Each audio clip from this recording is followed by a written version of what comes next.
Kejayaan. Renungan diinspirasi dari kitab Yeremia bab 17 ayat 5 sampai 10. Beginilah firman Tuhan. Terkutuklah orang yang mengandalkan manusia, yang mengandalkan kekuatannya sendiri, dan yang hatinya menjauh daripada Tuhan. Ia akan seperti semak bulus di padang belantara. Ia tidak akan mengalami datangnya keadaan baik.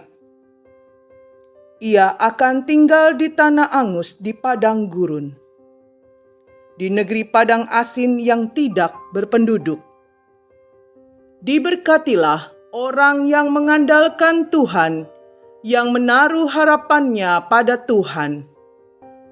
Ia akan seperti pohon yang ditanam di tepi air, yang merambatkan akar-akarnya ke tepi batang air, dan yang tidak mengalami datangnya panas terik, yang daunnya tetap hijau, yang tidak khawatir dalam tahun kering, dan yang tidak berhenti menghasilkan buah.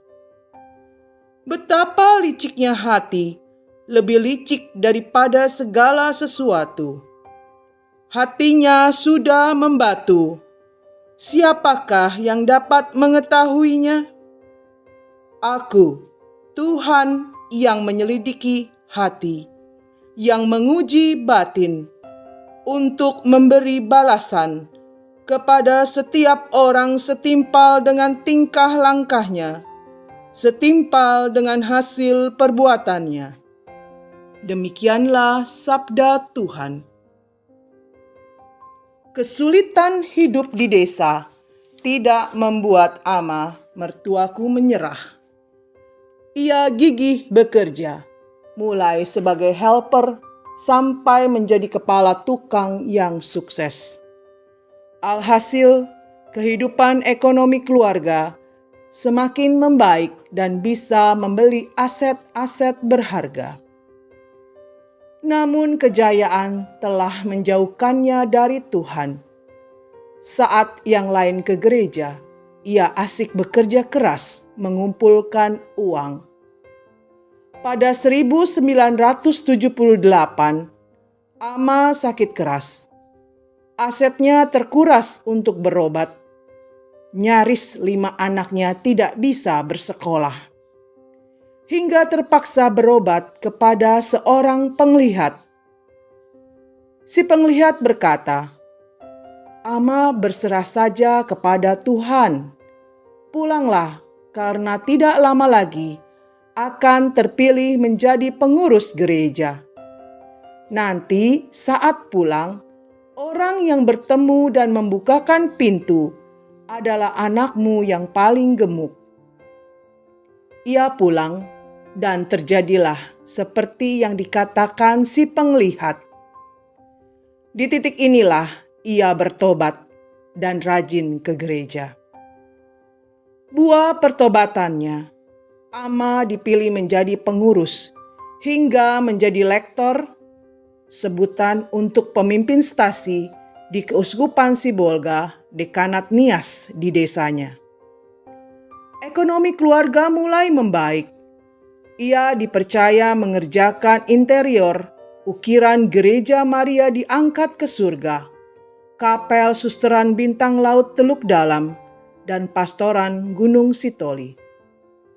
Saat Ama berpulang, luar biasa banyaknya orang Katolik dan Kristen hadir mendoakannya.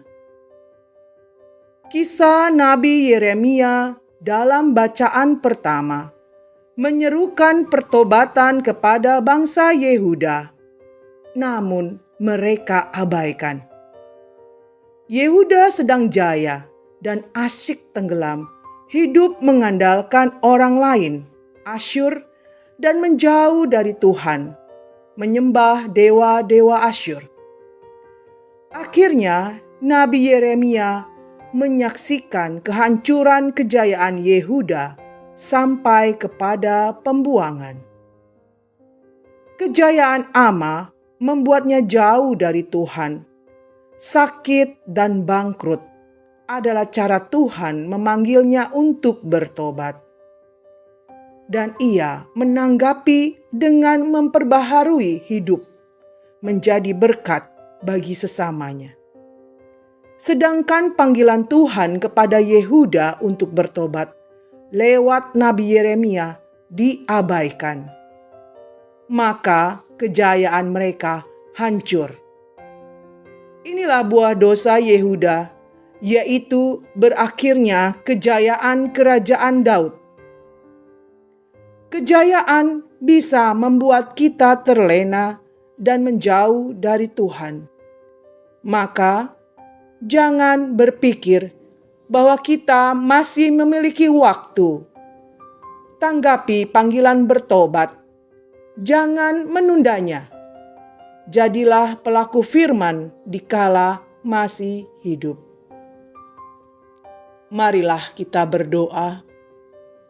Terima kasih Tuhan atas hidup yang Engkau anugerahkan kepada kami. Kami sering jatuh ke dalam dosa. Tanpa sadar kami melupakan-Mu, mengandalkan diri sendiri atau orang lain dalam mencapai keberhasilan.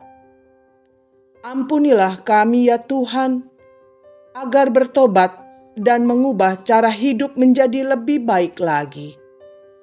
Allah yang Maha Rahim, kasihanilah kami. Amin.